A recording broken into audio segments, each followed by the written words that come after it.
තෙරුවන් සරණයි.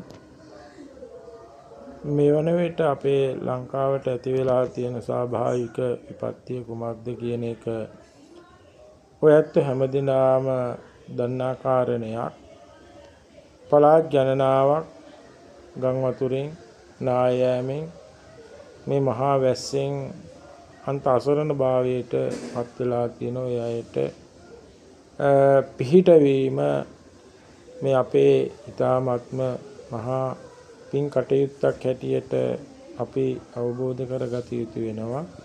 ඒ නිසා මේ පාවල පන්සල දායක සභාව ඒක රාශී වෙලා ඒ විපතටපත් ප්‍රදේශවල මිනිස්සුන්ට ආධාර කරන්නට වියලි ආහාර ද්‍රව්‍ය, බෙහෙත්, ඇඳුම් පැළඳුම් ආදී උපකරණ එකතු කිරීමේ වැඩපිළිවෙලක් හෙට ඉරිදා දවස පුරා ක්‍රියාත්මක කරන්නට බලාපොරොත්තු වෙනවා.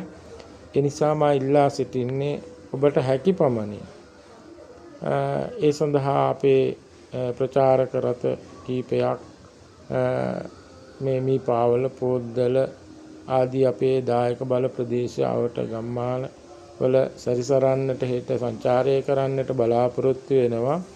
ඔබට හැකි යමක් ඒ රථවලට ගෙනල්ලා බාර දෙන්න.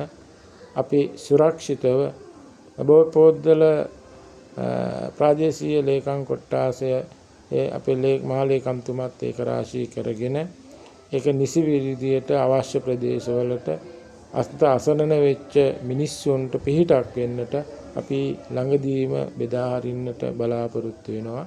ඒ නිසා අපිත් එක්ක ඔබ හැමදෙනාම එකතු වෙන්න මේ අසරණ වෙච්ච වෙලාවේ අපි ඒ අසරණ මිනිස්සුන්ට එකමුතුව පිහිට වෙමු. තෙරුවන් සරණයි.